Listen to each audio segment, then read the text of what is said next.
All right, let's call the meeting to order at 6:33. Thank you, Joyce.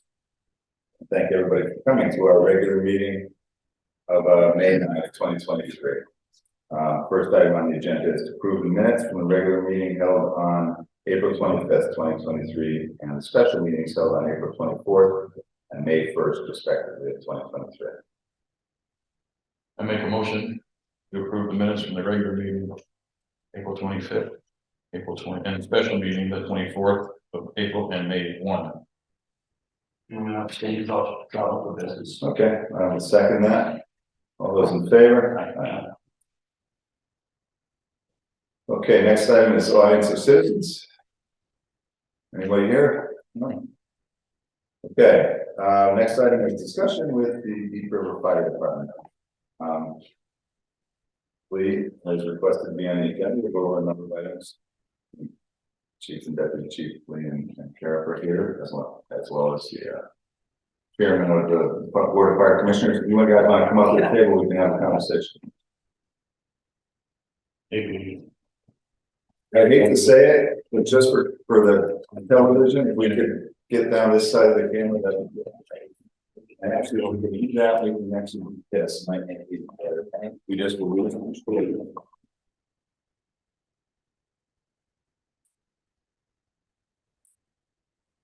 I've got Tim and I've got Dave. That's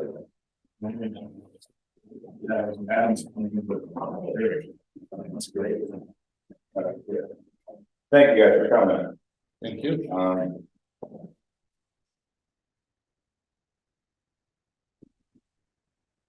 Fire away. All right, so, the items on the agenda, that we want to go over, were the budget, related to capital requests,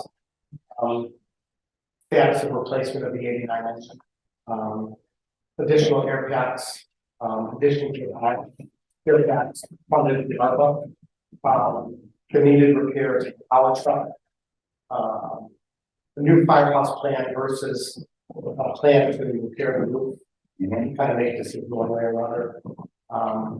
The needs assessment, and finally the person machine. Let's go through those one at a time. You got the list in front of you. So we'll start with the budget. Yeah. Yep. I didn't actually write that one down when we spoke about this, but I didn't prepare for that. And actually, we're lucky to have the chair of the board of finance here for that question too. My understanding of the of capital request was the only things that came out of that in our regular budget capital request was the SCBA. I don't think there was anything else in the capital. There's two other items. What were those? I can go with Winthrop Station, cleaning up the siding and staining or sealing of the outside of the building, and then the replacement of the 1989 engine. Okay, yeah, okay. So the SCBA came out because we were fortunate enough to have the ARPA monies to keep that out of the budget. I believe, as far as I know, and I have to go look at the budget, but as far as I know, the Winthrop Station is in there. I didn't see it. If it's not, we'll look at it and we'll do that. I need to look at what that was, because we can also use town building for that one. So yeah. So we should be okay with that. As far as the replacement of the 89 truck, my opinion on that is I understand the need, I understand it's an open tab. It's just moved back into the rack, that row. I'm not sure what you call it, the last column. But I really believe that the town needs to take a breather on that, on new apparatus. We've got the 1984 was just replaced, just quick delivery. We've got the tanker under construction. I just think the town needs to take a breather. And we already do have plans for a capital borrow. For other things that we need, it's probably, right now, it's probably up to about $500,000. But, and we could talk about whether we want to put the 89 replacement in that bar. I'm not, like I said, right now, I'm not inclined just because I think the town needs to be there. I'm not sure that the town would come out. I know it would be a pretty divided thought. But I'm not sure where everybody else feels on that. That's kind of where I'm at with that. I absolutely know that we need it. I absolutely know that it's the last of the open cabs.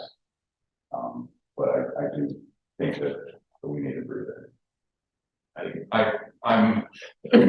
As I've said many times, I'm torn sometimes because of my, I think I was a fourth generation firefighter. But now I got the Sergeant's hat on. And, we're trying to correct problems from the past and not replacing a fire truck on a whatever schedule. Whether it can be or should be done in the future, it wasn't done in the past, and now we're trying to catch up. And I think just as far as optics go with the new truck coming and the tanker truck coming, I think the optics and the take a breather would be the best thing to do at this time. I'm all for it. If it's, and I'll go back to the needs assessment. I was one of the first ones, if not the first one, to ask for that needs assessment, because if the fire department needs that replaced, then it needs it. If it doesn't need it for whatever reason besides wanting it, but again, we haven't got that report. And that's a little aggravated with me. And that it's been, I don't know, it's been a year. We'll get to that. So, but until that comes back, along with taking a break, I mean, the two trucks, new and the one that's coming, or the one that's here and the one that's coming, I'm for taking a little bit of break now. I think we need to correct things. Again, what was done in the past, we're paying for it now. But that's the key thing, is we're paying for it. And the taxpayer, just take a break. And I'm not saying take a break for 5-10 years or anything. It's just maybe this budget year, and then we address it when it comes to it. So that's where I would stand. I would like to take a break also. We know that a new firehouse is going to be coming down the road also. 3 vehicles in 3 years, or 2.5 years is a lot of money. I'm not saying we don't need it, but it's a lot of money to put on the taxpayers' back. This year's budget, we're already taking $700,000 out of our reserve. The budget to take the burden off of the taxpayers. So we're only at 0.9 mils. 700,000 is $1.25 million. So that's 2.25 mils.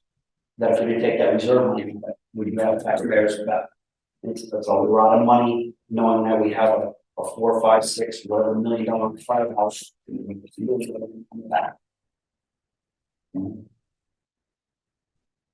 Well, that's where we're at. Yeah, again, we're trying to fix 20 years of neglect in a 3-year, 4-year period, and it's hard. Tough. Yeah, I don't want to argue fine points like that. I'm not sure if it's 20 years of neglect. There were trucks coming and all that stuff. We are playing catch up. Yeah, We have a 1984 truck. Okay, it's something that left in the Yeah, that's 36, Yeah. 30. 83. yeah. 83, sorry. So. I had some points to go along with that.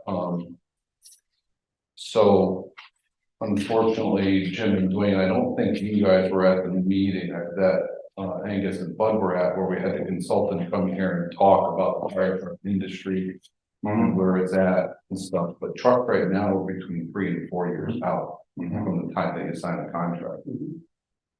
You talk about the report, Jim, but I can tell you based off the draft report and the meeting to make clarification on the draft report, it was explained that the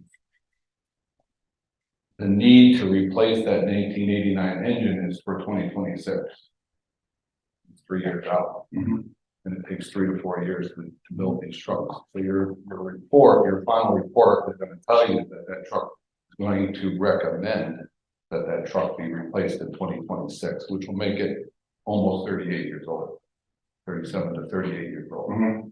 That's why we felt very strongly, because of these timelines and the delays in these trucks, is to put this in now.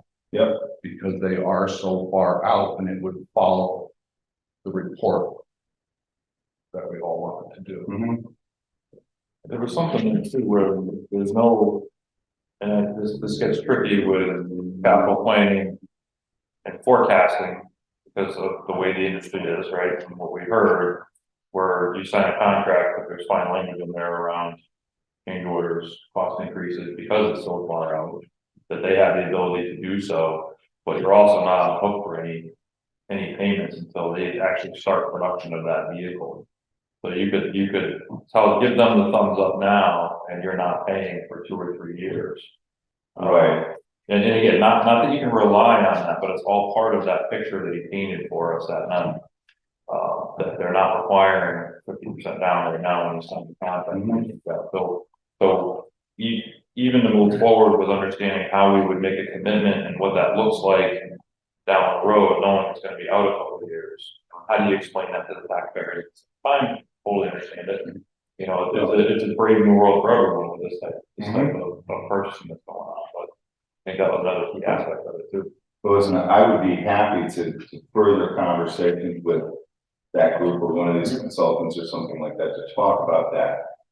My biggest concern is we've got to commit the town to an expenditure, whatever cost they say that is. Now, we can't agree to buy the car, buy the truck without a commitment for so much money from the community. Yeah. If that doesn't mean that we have to borrow it and start paying interest on it,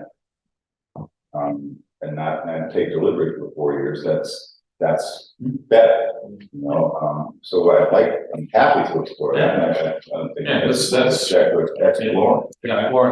exploring this option that was explained to us at that meeting about funding through the manufacturer, through this other third party.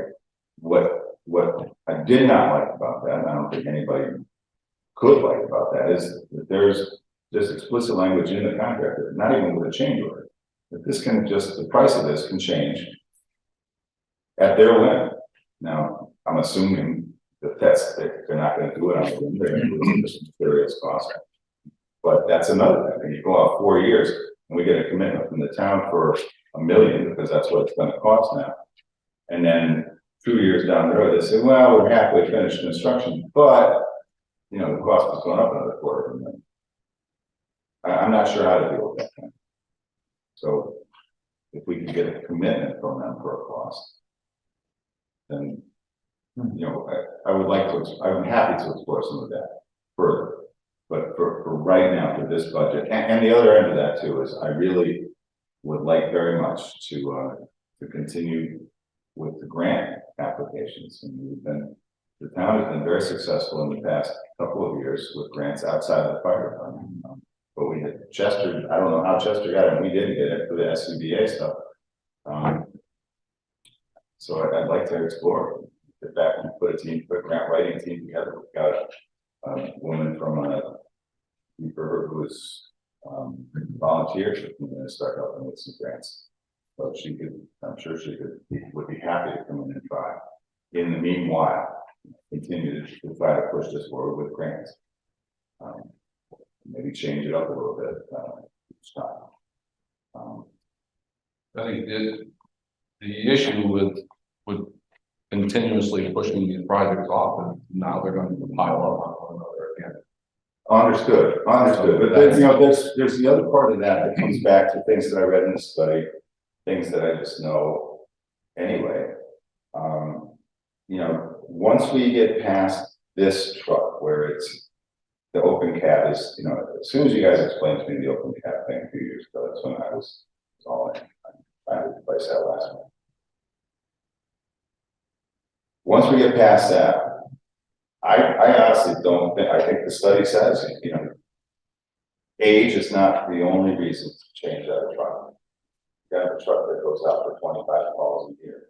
And that's not a reason to change it just because now it's 35 years old. Change if the truck is mechanically sound, then that age is not the reason to replace it. If there are safety issues, absolutely. If it's not mechanical, it's not absolutely. But if it continues to function as a end of line vehicle or apparatus, I don't think we can look at hard line 30 years, we have to replace it. I think we have to look at the measures. Yes, we should have a plan, but that plan, as of all plans, should have some flexibility. Yeah, I think the plan, I always thought the plan would be the needs assessment that we're paying to have done. And again, it's very unfortunate we don't have it when we really should. We should have it. It should have been out to every one of us, and it should have been out to all the townspeople by now. And that's very unfortunate, but nowhere in there, you know, there is a plan with dates in there for truck replacement, so, you know, I mean, I think it's a fine line we have to walk. Is being, are we gonna right out of the chute not follow that plan? I don't think that we're not following it, Tim. I think when it says this is a timeline that they're recommending, but in the paragraph before that, they say age is not the only reason to replace a vehicle. I think that's one of the problems that I had with this plan. With the draft that we saw, it did not give us a concrete plan. It was wishy-washy all around. And one of the main reasons that I wanted it done was, and I want, you know, from an independent point of view, if you will, does the town of Deep River need X for the fire department? Just because it's a 19, whatever, 80, what's it gonna, what, I don't know, I can't remember. 89. Because it's an 89, does the town of Deep River and the fire department need that truck? The quantity and The types of trucks never changed. And that's what I wanted that to say, is that we have, how many pumpers does the town of Deep River have right now? Three. Does the town of Deep River need 3 for the town size of the?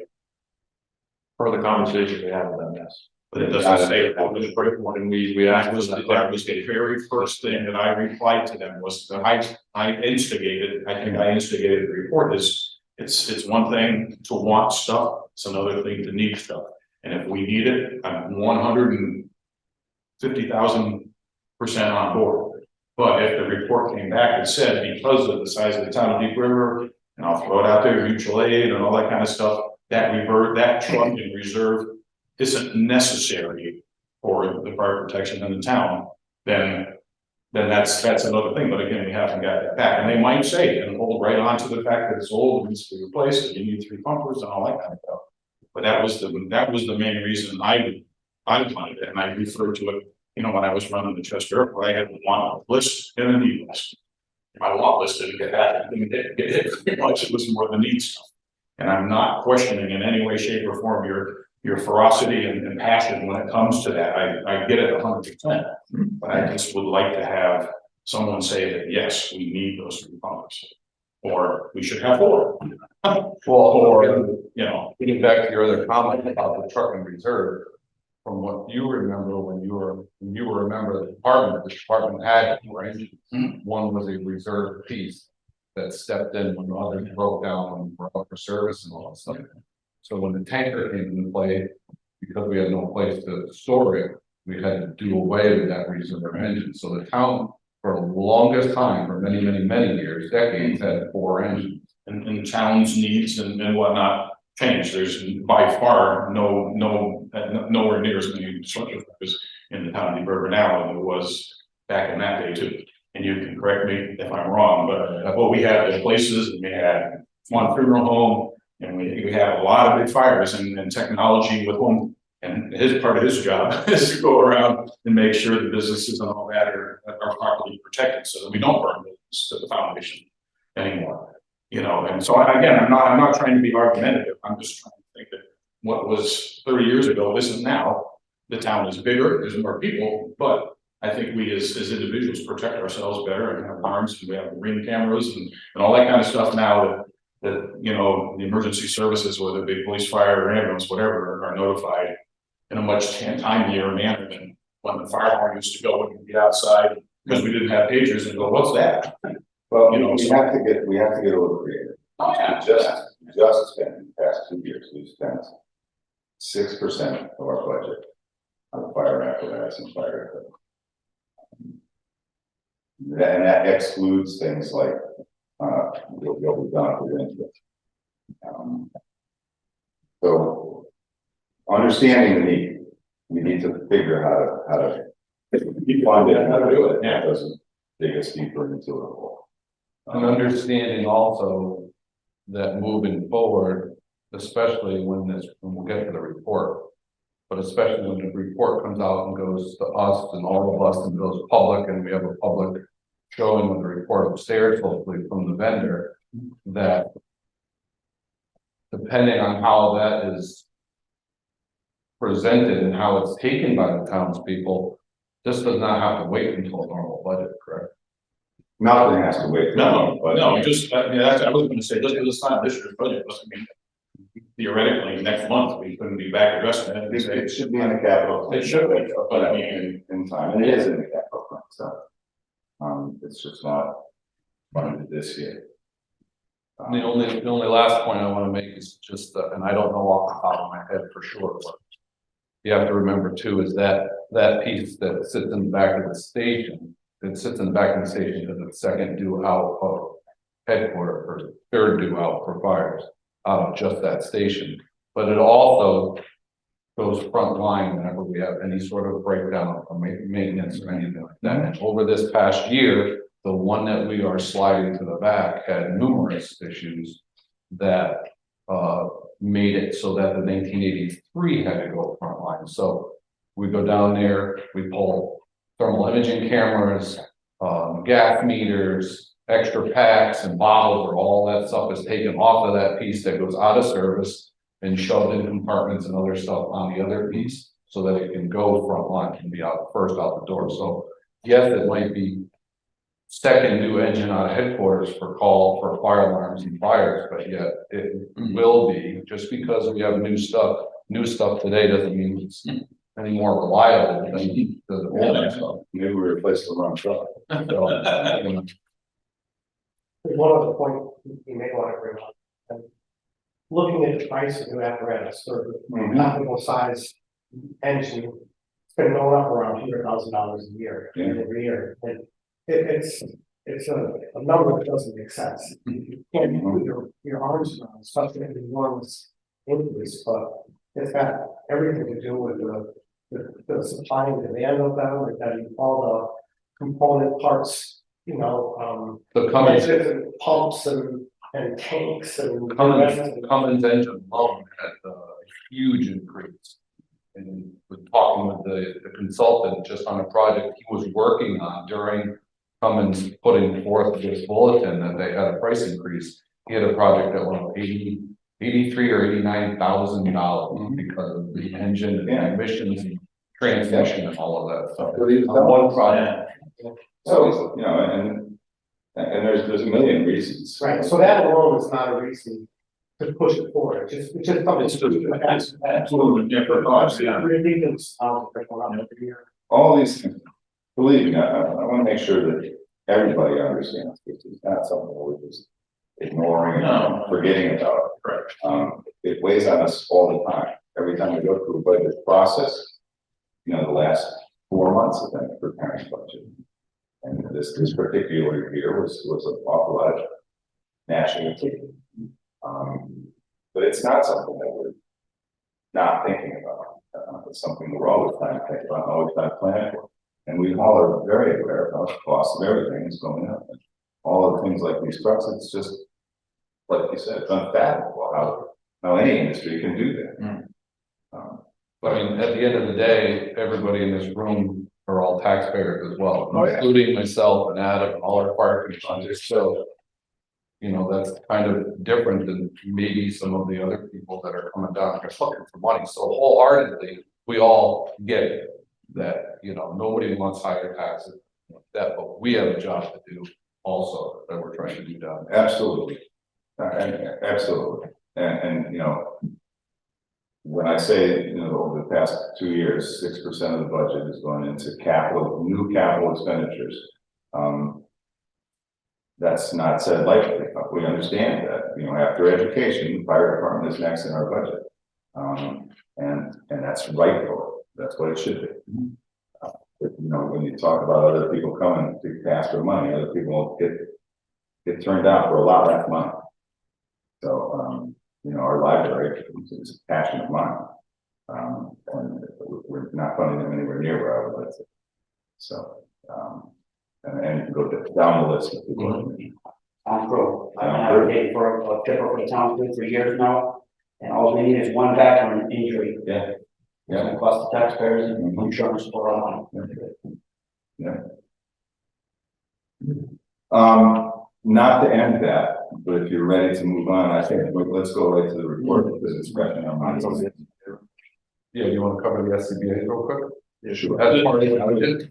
Yeah, that's fine. Yeah, just one comment there, just as part of it, so we're grateful that it got put into the ARPA funding. With the sort of the plan that we were doing with 5 every year, we were taking advantage of the ARPA to speed up that process.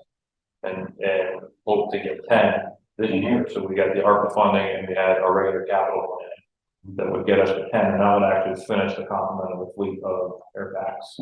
So if you recall, we had talked about this before, where the new generation and old generation airbags are not compatible with their buddy breathing and rescue breathing connections. So that was the hope, was that we would be able to get those 10 in this cycle. Yeah. To finish that out, have full compatibility across the fleet, not have to worry about who's going in the building with who, are they compatible to buddy breathing or what have you.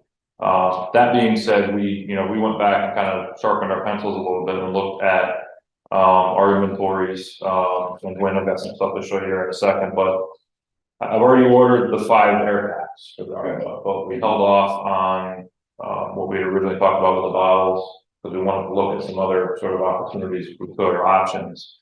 So the air packs were on about $8,000 a piece for just the air pack. That's no mask, no cylinder, nothing like that. And basically after that order, we would need another 5, right, that we were hoping for in this capital plan.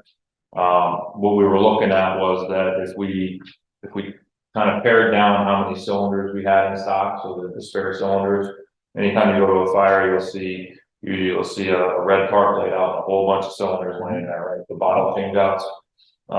So every truck has a spare cylinder for every air pack, and there's always an extra cache of cylinders for swapping out quickly and having a bunch, because sometimes you go through 3 cylinders. So what we were looking at was kind of paring down that number of cylinders. We've got the filling station now, we've got capabilities to run them back here and refill and such. Look at maybe ordering a 6-pack out of ARPA, and a couple extra bottles, which would get us 6 air packs and leave us with a need for 4 air packs. And that number alone would come out to like 32,000. So I think the original request was 65 going into the 23-24 budget. So we just wanted to offer that up as an option, that we could kind of relook at how we deployed the cylinders and such and had things in stock, use the ARPA money still for the same devices, but different numbers, different counts, and kind of cut that original request in half, if that was possible. I'm not sure I understand. I know what it said. Yeah. Just to let it be known, when you guys came to us for the ARPA money. Yeah. You wanted to turn out here and you wanted 5 air packs. I believe it came to $135,000. And bail out kits and a little bit on the end. Yes, and then we gave, and I believe I was the one who made the motion to add $15,000 on it to make it $150,000. So where's that $15,000 extra gonna go? Are you using And that that? was for you to scratch. We have, That's, so we got $15,000, and that and you said they're about 8,000, that's almost 2 packs right there, right? Quick math. Yeah, we did have other plans on our ARPA list, like security for the firehouse. We were looking and waiting for that to be able to upgrade all our G-lock systems. And looking at potential other options there, and that was rough, looking at $7,000 or $8,000 to get all that done. the other big item, I'm sorry, but the other big item was that we're working through and trying to set up with vendors is replacement of our vehicle extrication tools on the rescue truck, which are, we call them the juice tools. They're actually hydraulic tools attached to the truck for the Winthrop engine. We have a set of battery powered ones that we bought with donation money, non-taxpayer, non-budget money. So we actually last week in our officers meeting, knowing that there was that 15,000 on the end, we're hoping that we could possibly replace those cutters and spreaders and whatnot on the rescue board. Trying to get with the vendor and demo. What's that? Well, I think Those that's those where, are timed out, they're not serviceable anymore, I don't know if you mentioned that, I but. think that's where Dwayne came with the 15,000. No, I know where it came up with, Covered but a couple of I different. didn't want to think that we had no plans But whatsoever. again, it goes back to needs and wants. Safety, the mask, I consider a need. Right, because you say they're incompatible with the other ones. So that's more of a safety issue, I believe, than the locks for the firehouse. Maybe I'm wrong, but I think so, but I also think that, you know, we talk about planning and stuff, and we had, a plan to replace them every 5 years, understanding that we're trying to take advantage of that.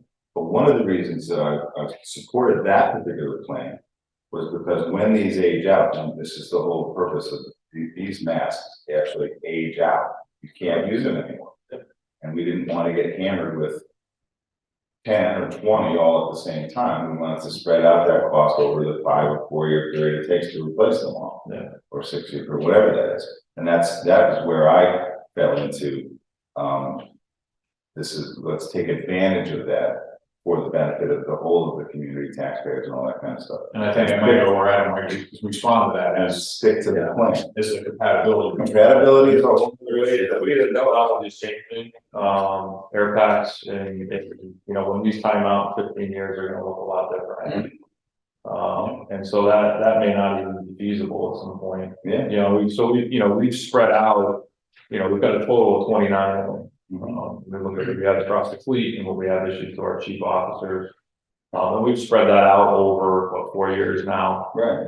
which does enable some of that flexibility, whether it's 5 or 7 or 8 at a pop, absolutely, you know, I hear you. And a lot of towns have fallen into that where they get a grant, they get 30 air packs all at once, Right. or Yeah. 15 or 20, Yeah. you know, pairs a year, it's great. But now it's all at the same time, and that's a tough balance. And I hear you, Dwayne, on the prioritization, right? So we're prioritizing our safety, but we're also prioritizing our ability to serve the town. So Right. if we have these tools on the rescue truck fail, and we don't have a driver for engine 4 is on the other end of town, you know, that's gonna delay our extrication. So those are all the things that we're thinking about, is not just ourselves, but also the people that we're serving here in town at the same time. And if we got people breaking into our firehouse and stealing equipment, then that's a problem too. So it's tough. It's definitely a juggling act. So, but that's why we wanted to go back and look at this and try to come up with some alternatives. And again, maybe as the year goes on, we find some opportunities, but it's important to us to try to get all these compatible at the same time, as soon as possible. The order times on these is far off as well. But we may not, even though these are active order, we may not see them probably at least until the end of the year. So we wait again until next July, and we're gonna be out, you know, another. Price on those on skyrocket. Absolutely. They started off 4 years ago, 5,000. They're probably like 5 or 6 for the air pack long, Yeah. the bottles are 1,200 piece now. Just because they can, Yeah. so. So as far as the study goes, I haven't forwarded you the email, the last email that I got. It wasn't much, it was 2 sentences, you know, we were just about done. We had a bunch of injuries, a bunch of illnesses, a bunch of bad luck. We think we're finished.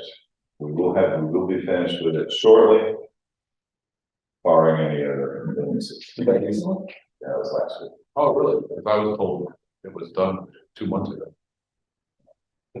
Okay. That's, I'll forward you the email. No, I know you believe me, I'll just forward it to you. You can forward it to anybody that doesn't. It's just, that's where we are. You know, we've had the exact same thing happen with the salary study, exact. And maybe that's the problem with going with small firms, but we wanted to go small and local at both times, and I'm not sure that was the right choice at this point for either one. Okay. that's where that is. Okay, so the next topic would be to talk about the new firehouse versus putting more funds into the current one, and repairing the roof, Yeah, and that straight. we got a proposal from the roofing company that's been working on our buildings for about $35,000 to repair that roof. So I asked them to repair it, just to repair it. I've asked them to come up with a temporary repair so that we can stop the bleeding. And it's my hope that we can get the firehouse back on track. If you remember, back before COVID, you and I sat across the table and you asked if I could work with somebody else. And Jim volunteered, and you guys worked for I don't know how long, but I haven't heard of any progress. In the meanwhile, I just last month sent what we had to an engineer who volunteered to put an engineered plan together. So that we've got all of it on one plan, shows the building, shows the grounds, bring back for review. And if everyone is on board, we can actually send that to Munger Construction, who has agreed to put together a bid package so that we can send it out to bid. The only thing Munger wants for that is to be able to be included in the bid. So I'm trying to move it forward, but haven't gotten. I think one of the things, again, going back to the needs assessment report, I think we've all sat at this table and had questions regarding the building too, where they stood with that, so. You know, at the firehouse level, when I'm asked at our normal business meetings every month about the building, that's what I keep saying. Just waiting on that report, you know, so we can kind of get the ball rolling again and see, you know, what did they come back with? Did they say, you know, everything is hunky-dory with the last set of drawings? Do they recommend scaling it down or whatever the case may be? So I'm hopeful to that report addresses building needs more than the draft. Yeah, I'm still not convinced that that's the right property for a new house. But it's what we have, it's where we are. So, Why are you I just, from the needs, from the last committee that I was on, a long time ago, we came out with a consensus. I was a negative vote that property can fit everything that we need. It's more constructability versus. Exactly. Oh, yeah, no, absolutely. No, I love it. It's not, Yeah, we could buy 3 more properties, so good there. And build that out, I think it would be great. But, you know, if we could get into a larger property where we could drive through as opposed to in and out. A number of different reasons. I don't like the location proximity to the river. That's not the be all and end all, but this buildability is what really concerns me. And always has. But So how do we overcome that? we don't, we continue to move forward. That committee came out with a consensus.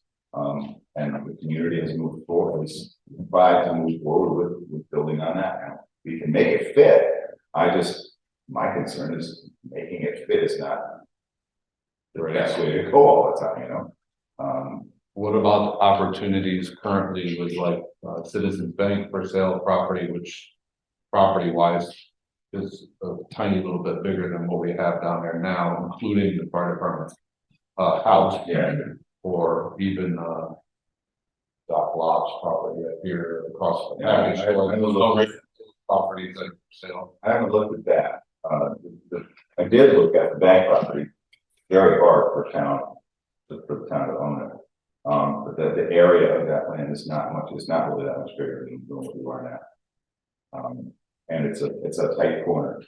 So the idea of kind of the same thing that we were talking about when we were in this committee about Grove Street and the old factory in the back there. I thought it was a good building. It was a solid, relatively new building, but the roads were not built for fire trucks to be going up.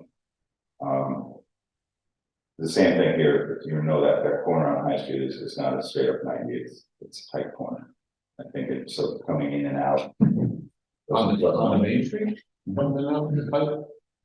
On High Street, not on Main Street, but I'm saying, not coming in and out.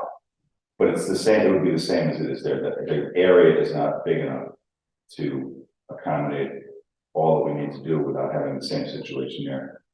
Actually, the situation down here is better because Union and Elm are closer to a 90 degree than a high in Maine. High in Maine, you've got that very tight corner. And that's what I mean about going and not coming out High Street and turning this way to be a tough road for a fire truck, I think. I don't think you guys would know better than me. But, you know, we decided, I certainly can't make these kind of decisions on my own. And as I said, we came out of that committee with a consensus and everybody else on that committee was fine with that. So this was just my thing. Yep. But that has not in any way come into a conversation about moving this forward. So how do you envision moving forward from here? What is your Well, like exactly what I just laid out. Very much for from sent the emails to PDFs and the CAD files to come up to engineers to put this together in a way that we can bring back to you guys and to you guys and to everybody and say this is what we'd like to build. This is what we can fit here. This is how we can fit it. Once we get satisfied with that, bring it to Munger Construction to let them put a package together. Once we get that package together, bring it to the town and say, we would like to go to bid for this much money. We need this much money to build it and figure out how we're going to pay for it. We'll probably go to USDA, probably go to all kinds of grants and then figure out how we're going to do it. But that's the stage we're at. As far as I know, like I said, I came off the building 3 years ago. So, so you have funding in the current budget we're in now, it looks like, for that. And then Exactly. you requested what looked like more, like 10,000. I don't know how the engineering is going to Moving, So that, Good. we need a new firehouse. Absolutely. We have for a long time.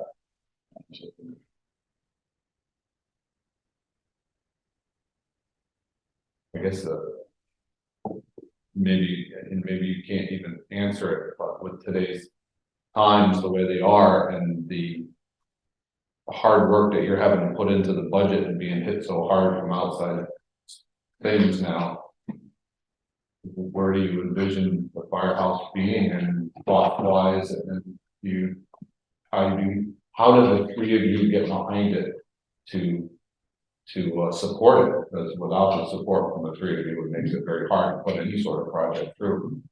Well, we look at the building. I mean, I think the building, the last building that I saw, I was happy with.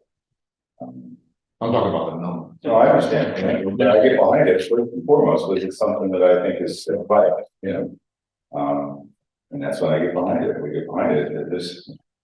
It's hard to it's hard to go through there. You guys have done a great job bringing the public in. And certainly the Board of Finance's visit all that time ago was an eye opener for them. It's very clear that this town needs a firehouse. You know, Lisbon just spent 14 million to build a new firehouse.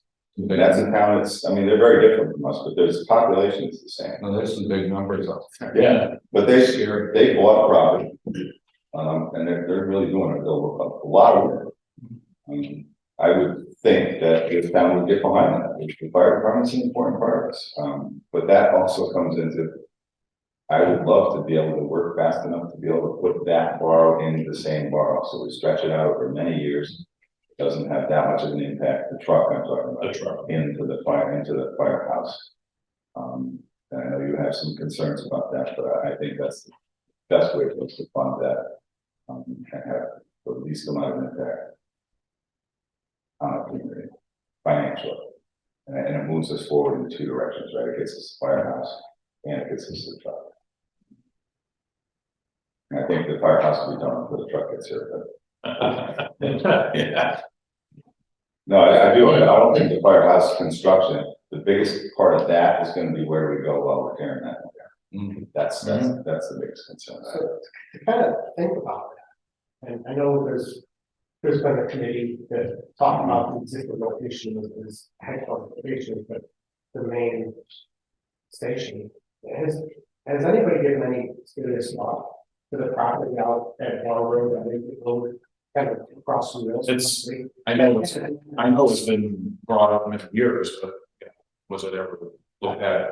To me, it just seems like such an ideal location, like put up a main firehouse there, you drive in, yeah, through our road, right up the front, and then this storage headquarters firehouse we have, that could be, that could be a small satellite. Kind of like a winter station. Yeah, and you have one out exit, and maybe an ambulance or maybe something else out there.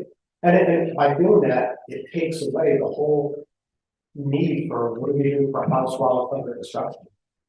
Yeah, It does, but then it puts all of us as taxpayers in a position to buy another piece of property and build 2 firehouses. Because at the end of the day, this has to have. You're not gonna need $35,000 repair just Just to get us by. that's true, that's But true. then it's so. But it's a good, I like the idea. You take that property and. The answer to that is there has been no serious conversation about that since that study that I was just referring to. Yeah. When we were in that room, I remember mentioning that. And was told very clearly that the fire department themselves would not go for it, it's too far out of town. The response time would stretch out response time, because you gotta drive up to Winthrop and then back. And it never came up again. And at the end of the day, that study said that's the property. So, Do you How think far that- is it? A mile? I don't know. And, you know, kind of change it. It might be- Everything changes, you know, attitude changes, personnel changes, and lots of things change. The personnel makeup of the fire department's not what it was. Right. Do you think that- I don't know. The members still have that feeling about that, if the downtown station is satellite station? I don't know, I mean, we could. I'm not gonna pitch anything Yeah. unless we knew we were even remotely even gonna consider it, but I think that again. Here we go again, the needs report, what does it say? You know, I brought that subject up some point during one of the many meetings, I know that. Unofficially, I could say that when Chief Woodcock was chief again. 12, 13, 14 years ago, he looked into it. I don't have documentation or anything, but ISO said that yes, a main station could go on that corner. But a substation would still need to be Yeah. here Yeah. with one engine and a ladder truck down here. But that, I don't have any. You know, and I really, again, hope that the report. Yeah. And in the report was all those response times for the members. You know, how long it takes, how far the majority of members are away from each station now, and that is wasn't draft, so. Well, listen, I don't wanna swim halfway across the stream and then turn around and decide I can't get them and turn back. I really think that, I know I would really get behind. Seeing how much it would cost to buy that property.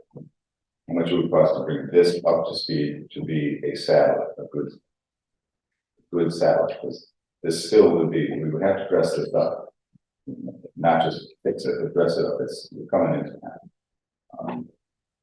And what we could build out there, I would be perfectly happy to look at that and really put together a package. This is what we're gonna do for the future of this town. Good grief, that's over 60-something years old, not 63 years old. We can get 50 years out of a building these days. That's a pretty good investment, and it's the right thing to do for the town. I would get behind it. You know, but need conversations like this to get some feedback from the board. We can say that's something we would support. If it's not, then I say we keep on swimming towards where we got.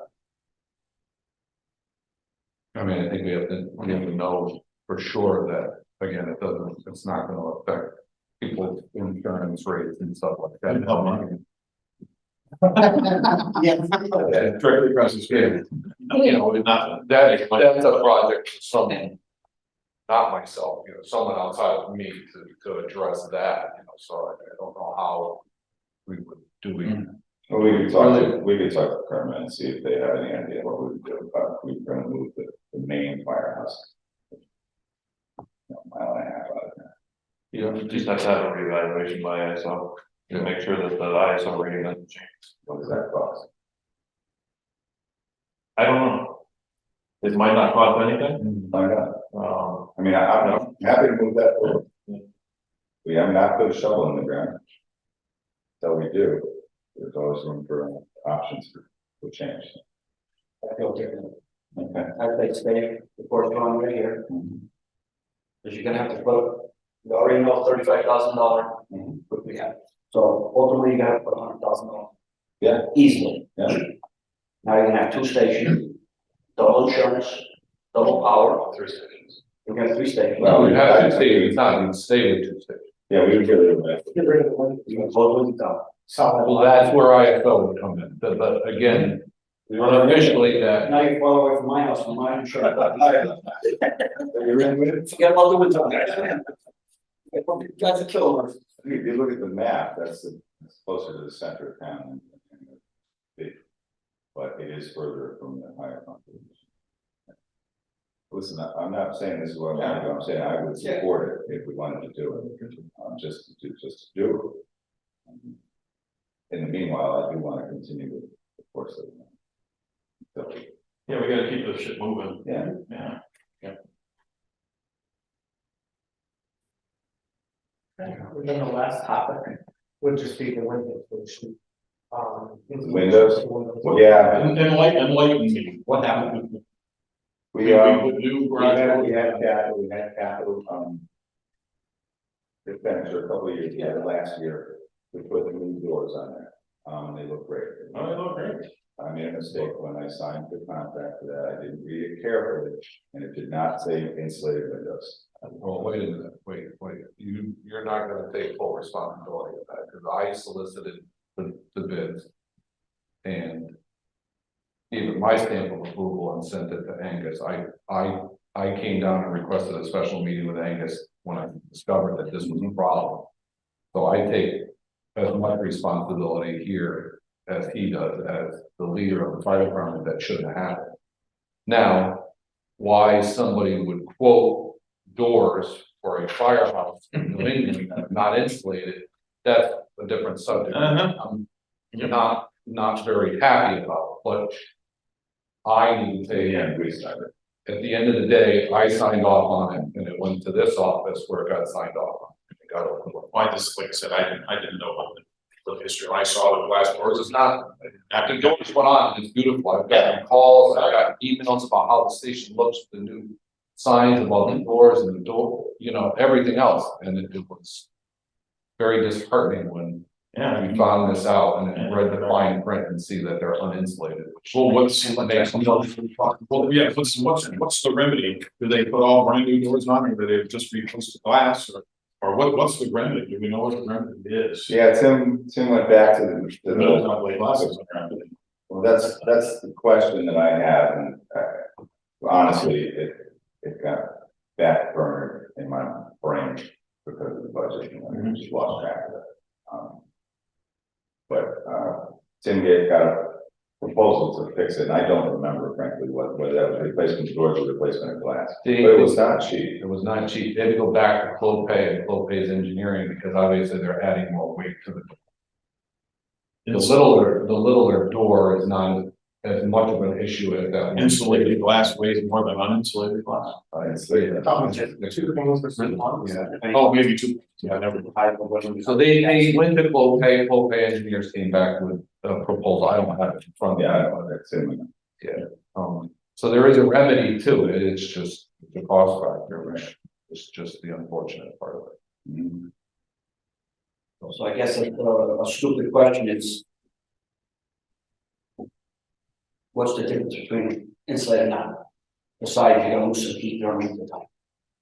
We all as taxpayers are losing heat in winter time. We don't keep it, the trucks can't freeze, so the heat's not left at, 38 degrees. It's not at 70 either, so we keep the heat. Low 50s at best and really try to keep close eye on it during the real cold snaps. Well, when were the doors installed? They were last fall. It hasn't been a year, it's been. So is the heating bill for Winthrop Station? Could the heating bill be analyzed as to, well, it's X number of dollars a month before, and now it only went up $50. We don't see any of that. It only went up $50 a month because they're uninsulated. But the one went for 2, so. That's the hard part. Yeah, that's we didn't have it to the winter. I'm not saying they don't need to be insulated, but if it's gonna cost a lot of money to get them insulated and it's only a minor loss, I'm not saying it's not. You know, let's make that our next step, Yeah. I'll look and see what that cost is. But I guess to the point that we talked about previously with the new fire station. If there was even a chance that a new fire station could go out to, you know, when people are borrowing. And then the firehouse, the window would be sold off and you wouldn't have to put any. Yeah. So it's just, thought we kind of all need to kind of put all the stuff into one. That's where I was kind of looking at the cost benefits of replacing them. It's X number of dollars and the heating over 5 years is only this much. We'll pay But so, heating costs. Correct. And I'm not saying that's what it is. It could be valuable. We don't know until we see the numbers. So we have to see. That's everything. Yeah, Dwayne, I just wanted to say real quick, you had asked about tracking of inventory and everything. And the spreadsheets, so I printed off a couple examples of what we've been working on. So the SCBA cylinders are listed there, and this is just a screenshot of what the online system looks like, just so you can kind of see what we're doing. But basically, we've been putting in the cylinders and we've been putting in turnout gear.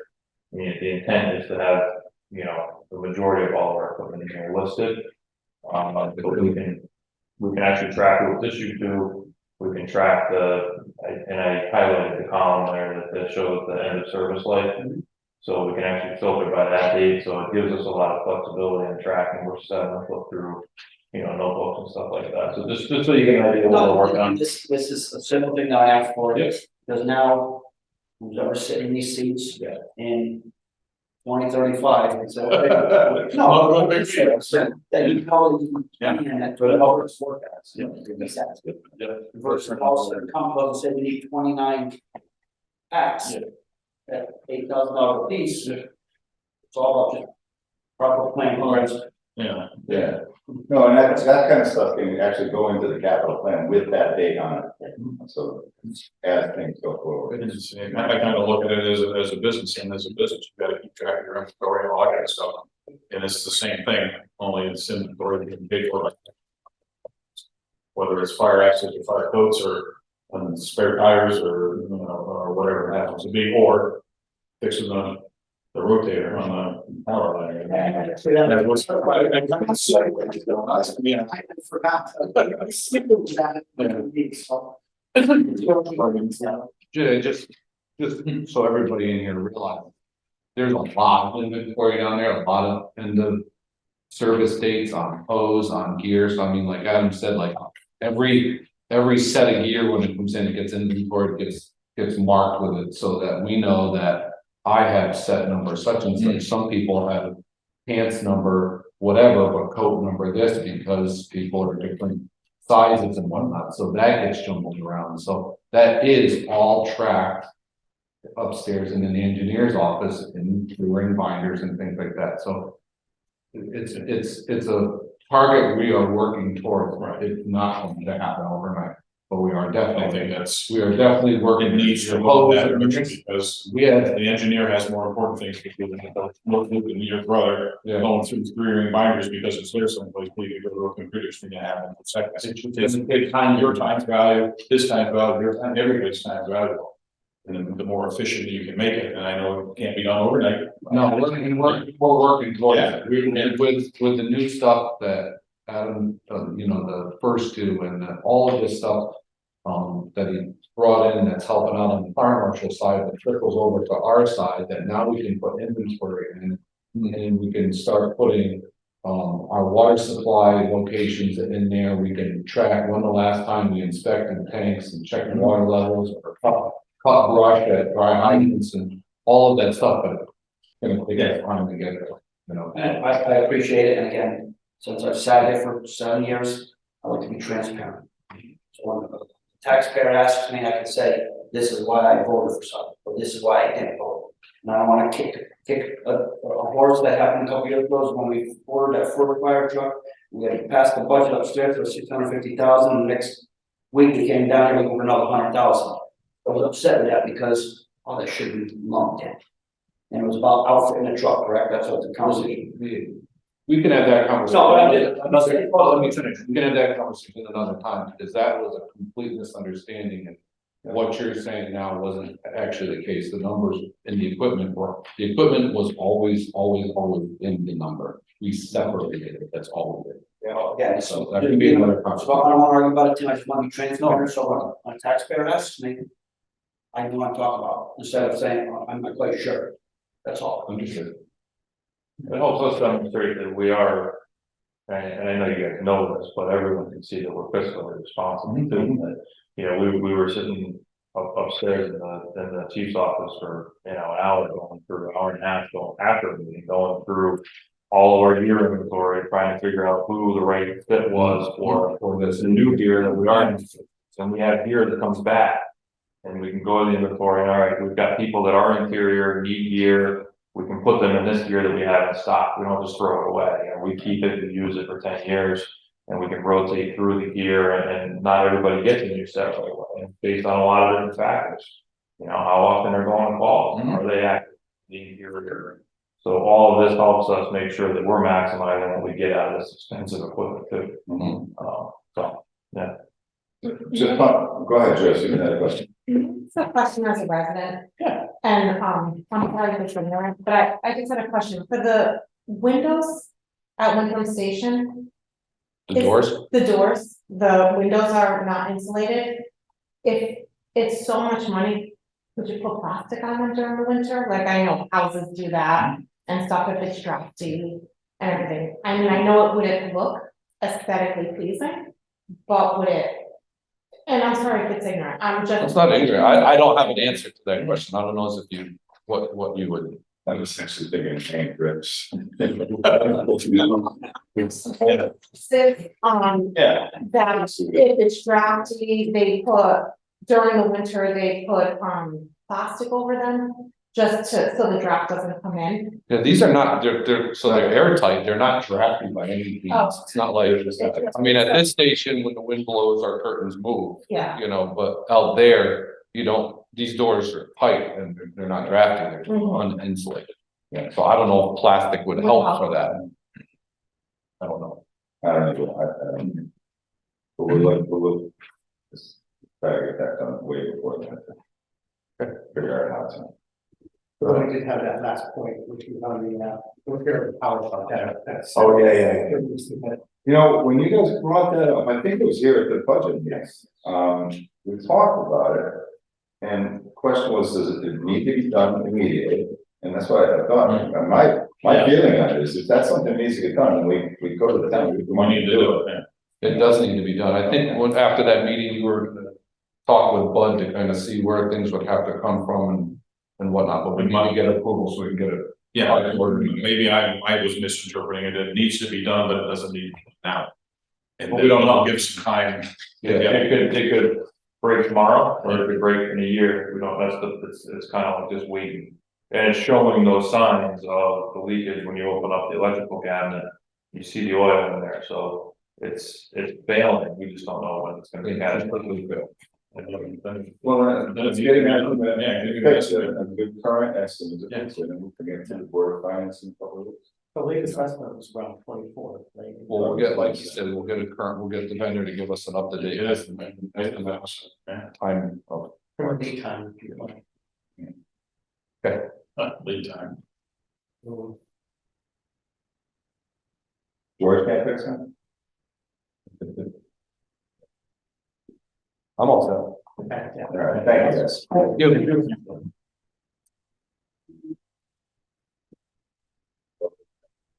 One second.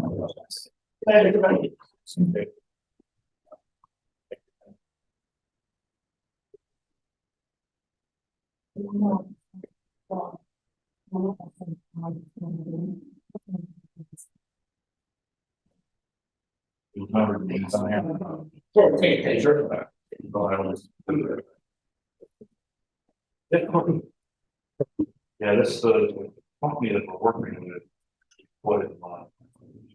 So the nice thing is, how this when I first was talking to them. they did. So, you know, you start playing, getting into some of these modules that they have on development for the fire service, fire service. They know what to ask and all these modules. So it's been really nice and helpful from that perspective. They thought of, just about everything. And we can give them feedback and everything for what. Fine, too, so, but it's been helpful, for sure, but, yeah, so, thank you. Thank you.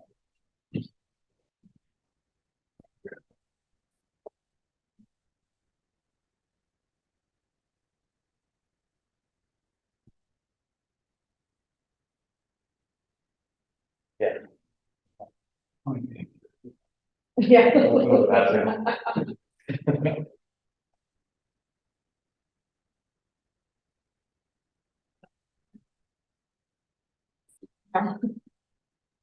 You can send Jim out, that'd be great.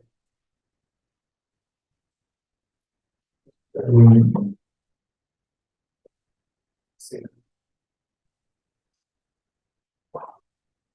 Hold on, Tran.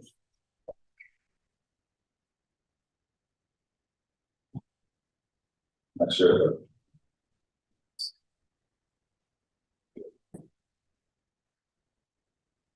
Okay, next item on the agenda is discussion of the LoCIP grant.